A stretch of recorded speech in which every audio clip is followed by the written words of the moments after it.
Hey, Mom. I wanted to express gratitude for the wedding gifts. I really appreciate all the appliances you got me. It's great that I can always count on you for the big things. Oh, absolutely, sweetheart. Congratulations on your upcoming wedding. I only wish I could do more for you. But honestly, it's been my pleasure. There's no need for you to thank me separately like this. After all, I am your mother. Well, thank you. But, you're not technically my biological mom. Wait, what?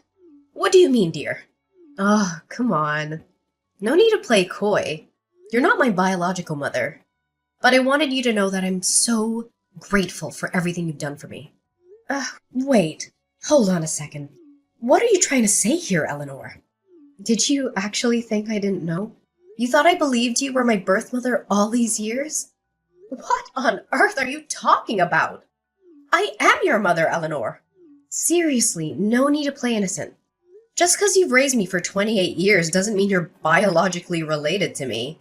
It's not like feeding me, dressing me, teaching me things over the past 3 decades made my genes suddenly yours. It's not like all the care and love you've given me somehow changed me to be your own daughter. Hold up, Eleanor. What's going on? Why are you saying this? Don't try to act clueless. Stop saying what? It makes you sound stupid. Raising me and pretending to be my biological mother all this time? It's not fair to my real mother, you know. Can you even imagine how she must have felt after losing her baby to someone else? Eleanor, I am genuinely confused. Where is all of this coming from? What have you heard? I can't believe you're spewing out these awful, hurtful things at me. Are you even thinking about what you're saying? Hurtful? Seriously? What about you essentially taking someone else's baby? You don't get to accuse me of being hurtful. Eleanor Barnes! Oh, so you're the hurtful one now. What about you stealing a newborn from a real mother? If it weren't for you, my real mom could have married Daddy, and the three of us could have been a real, true family. If it weren't for you, I would never have had to grow up with a fake mom. My poor birth mother had to go on living her life with her heart broken into a million pieces. And I ended up living this humiliating pretend life, all because of you. Eleanor, you're completely misinformed. I didn't steal you as a baby. You're suggesting something illegal and horrible. Your birth mother actually handed you over to me. Willingly. She said she wasn't going to raise a child as a single mother. She made a deal that she would disappear from your life as long as I raised you. Then, your poor birth mother even demanded money in exchange for you. Like I asked to take you away from her. I offered, of course, but who does that? It was like she was selling you to me. Giving her some money was the least you could do after that. She gave you her baby, for God's sake. Have you been sore about the donation all these years? Have you been keeping a score or something? That's really trashy.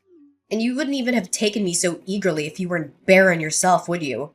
So don't give me any of that, oh, I raised you with my heart crap, because you didn't do it for me. You did it for yourself. And you did it to satisfy your own selfish greed of being a mom and a wife. To fulfill your ideal of a perfect family. You probably pretended your butt off so you could appeal how perfect a mom and wife you are to Daddy. Sweetheart, I never once thought of you as anything other than my own daughter. I cherished you as a precious gift. I spent the past 28 years being thankful and showing that through raising you. I'm so proud of the woman you've become. I understand that the wedding planning can be stressful, but let's not let it get between us. Huh. Always riding that high horse, Paisley, huh? Just take a moment to step down and try to understand how my real mother must have felt. Step out of that fake, cheerful facade of being my mom and see the reality the rest of us have experienced. Do you even have an ounce of decency? I'm not your daughter anymore. I won't play along with your charades or any other fake roles you want me to take on. So save yourself the trouble and don't bother showing up at my wedding or sending emails. Just stay out of my life. I'm cutting ties with you. I'm moving forward into a new chapter and I'd prefer if you weren't part of it. Got it? Eleanor, how long have you known that I'm not your biological mother? And who told you? Well, now you're asking. Daddy spilled the beans about 3 years ago. Yeah, around the time I met Miles. We all used to hang out together. Daddy, my real mom, Miles and I. Dinners, shopping trips, you name it. You genuinely had no clue? What? Are you serious? I can't believe your father would do that. Well, serves you right for thinking you could tie Daddy down by having a baby. Any baby, that is. We all know you wanted nothing but to use me as a bargaining chip to keep Daddy for yourself and provide for you. Did you really think building your happiness on other people's sadness wouldn't have its consequences? As I already said, I did not steal you away from your birth mother. Eleanor, you have to believe me. And I provided for myself as much as your father did. I didn't have to depend on him entirely. Yes, I am unable to have children of my own, but that is not at all the reason I raised you like you were. Your birth mother. She threatened to discard you at some orphanage like a piece of garbage if I didn't take you. Her word, not mine. And to my eternal shame, I did think about letting her do what she said, because after all, she was your father's mistress and you were their illegitimate child. But sweetheart, I took you in because I loved you from the moment I laid eyes on you and your tiny little fingers wrapped around my tongue. I didn't think twice about what it meant to mother your husband's child he had with a mistress, because I fell in love with you so deeply and so utterly. How you came into this world did not matter anymore. Just that you did come into my world. Can't you understand that, baby? Ugh, please spare me the tear-jerking drama. This isn't Hollywood. Save your sappy stories and just leave me alone. I've already confirmed my birth mother's attendance at my wedding. As my real mom, of course. And Daddy should be sending over divorce papers soon. Divorce? What? Ugh, why are you being so slow? Daddy told me he has never forgotten about my birth mother. His true love. He couldn't leave you because you were so adamant about giving me a proper childhood with loving parents and all that crap. But now that I'm a grown adult who can take care of herself, he's finally opening his eyes to the possibilities, I guess. To go after his own happiness. See, if it weren't for you, the three of us could have lived happily as a real family. You tore us apart. You shattered our future together. And you've had your share of fun. It's time to set things right, Paisley.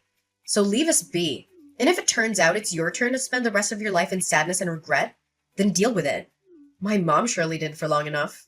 All right, if this is what you truly want, I'll leave you to be with your real parents.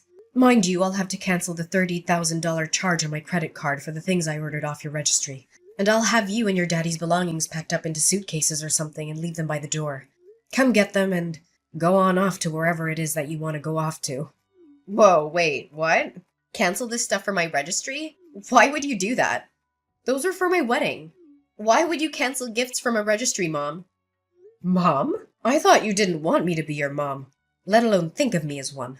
If I could, I would get a refund on everything I spent in the past 28 years raising you. But since I can't do that, I'm only canceling the gifts that I mistakenly purchased for a wedding I'm apparently not even invited to anymore. Oh, your honeymoon was reserved with my credit card too, wasn't it? And your wedding venue. What about the catering service? Flowers? Photographer? I believe there was a videographer too in there somewhere. I wonder what the last-minute cancellation fees for those places will amount to. Surely not a drop in the bucket compared to what I've gladly spent on you your whole life. Oh my god. That's so petty. You can't take back gifts. Who does that? You got me those things because you wanted to, didn't you? There are no take-backs. How do you call yourself a mother? It's your only daughter's wedding. Oh, I thought I couldn't call myself a mother. Isn't that what you were telling me? You can run along to your precious birth mother and ask for help. Why don't you? Surely she can help with the venue and the food and the photography and the honeymoon. Since she loves you so much and has never had the chance to show it, surely she'll jump at the chance. Wow. So there it is.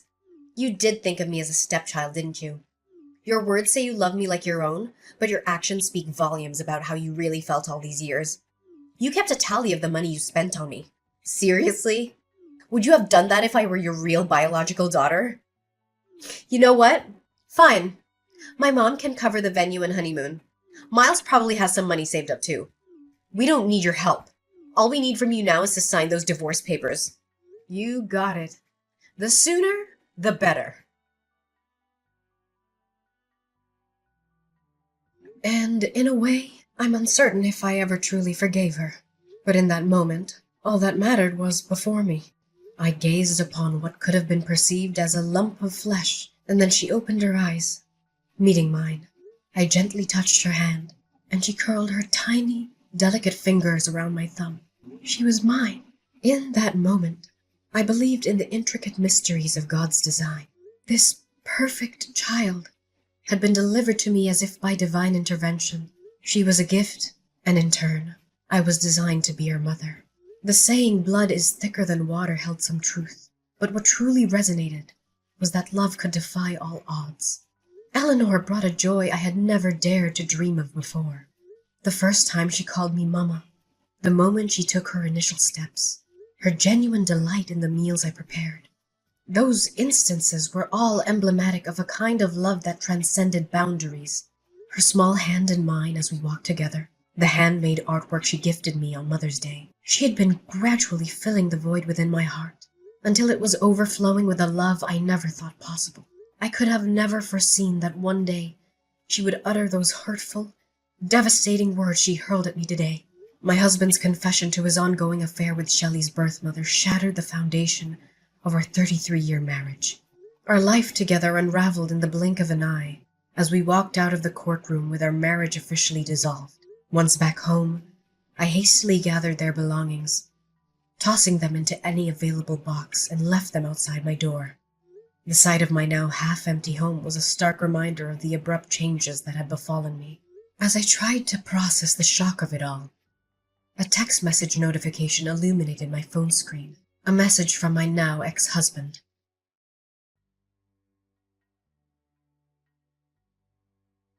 Hey, where are you? My keys aren't working, and neither is my garage opener.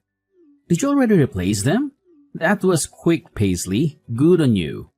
I brought a KFC bucket and some beers, your favorite. I thought you and I were overdue for a chicken and beer date night. Open up, Paisley. Jacob, what are you doing here? Shouldn't you be with your daughter and true love by now?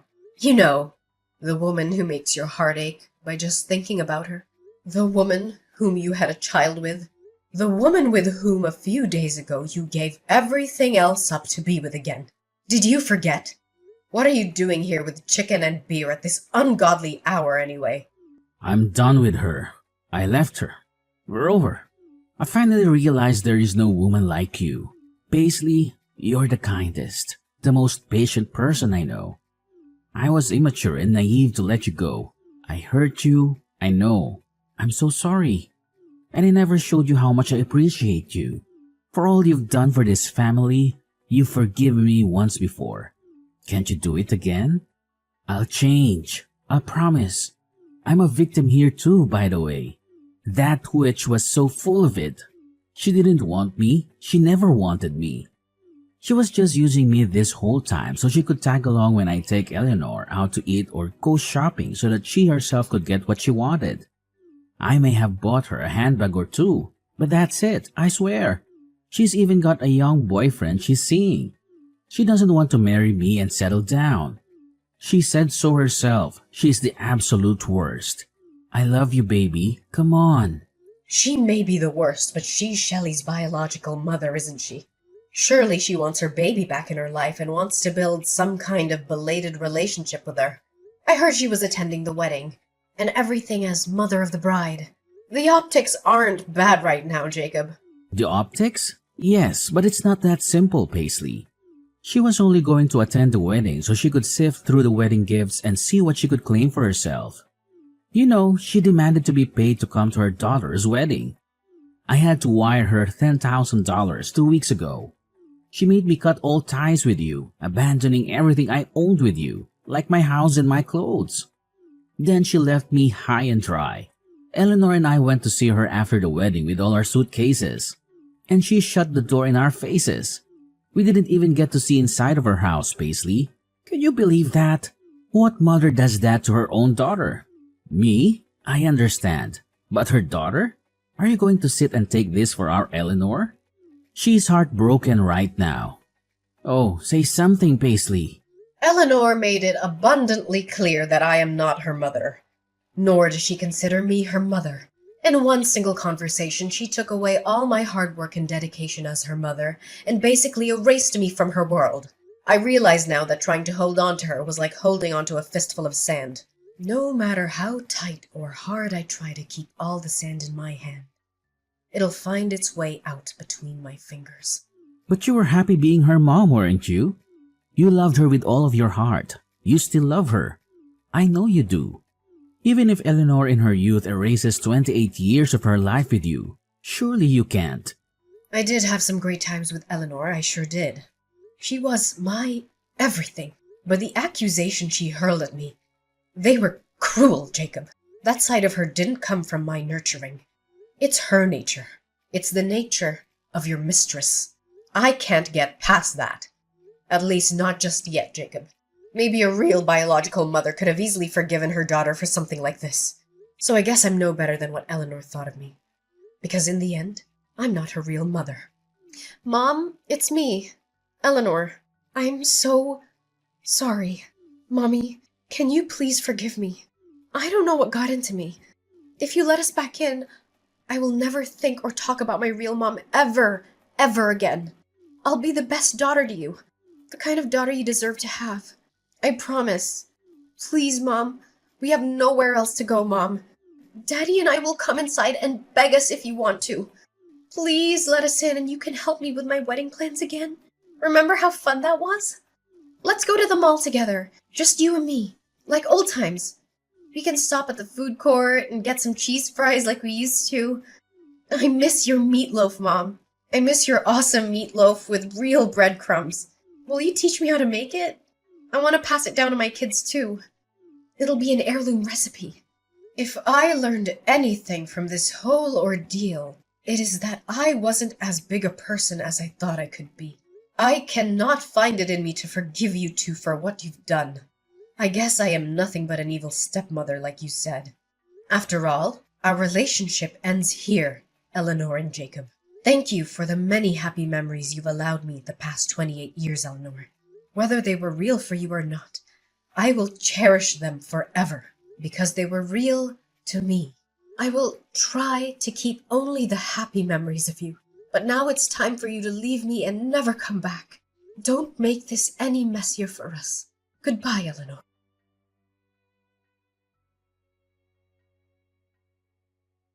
The echoes of their persistent knocking and frantic kicks reverberated through the silence, a desperate symphony of anger and rejection. I stood on either side of the door, the barrier between my past and the uncertain future I was determined to embrace. After dialing the police, 2 patrol officers arrived. Their stern words and authoritative presence finally managed to quell the storm outside my home. Shelley's fiancé, Miles, and his family openly voiced their disappointment at the sudden upheaval caused by the withdrawal of their wedding venue and honeymoon down payments. Their anger and disbelief seemed palpable, yet I remained resolute. They even contemplated putting their wedding preparations on hold, urging Shelley to reconsider her life's path.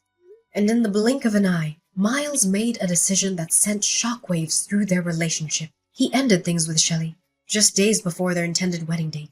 Amidst the chaos, Shelley bombarded me with messages and calls, hurling curses my way and placing the blame squarely on my shoulders. It was tempting to succumb to my habitual instincts and try to mend things, but I recognized that I needed to tread a different path. I needed to stop giving them space in my life and focus on rebuilding my own. I chose to turn a deaf ear to her accusations and to free myself from the weight of their turmoil. It was a moment of realization. If anything needed fixing, it was my own life, my own happiness. As the days passed, their presence faded like a distant memory, and the quiet solitude that embraced me was a welcome change. Looking back, it's bittersweet to think that my prime years were dedicated to nurturing a child who, in the end, mirrored the darkness of her birth mother. However, I carry no regrets. Shelley, in her own twisted way, taught me invaluable lessons about love, resilience, and the boundaries I needed to establish for my own well-being. Now, as I stand at the crossroads, I'm ready to pen a new chapter in this uncertain adventure called life. The pages ahead are blank and full of possibility, and I'm determined to fill them with my own happiness, free from the chains of the past. It's a fresh beginning, a journey that's mine to craft, a future waiting to be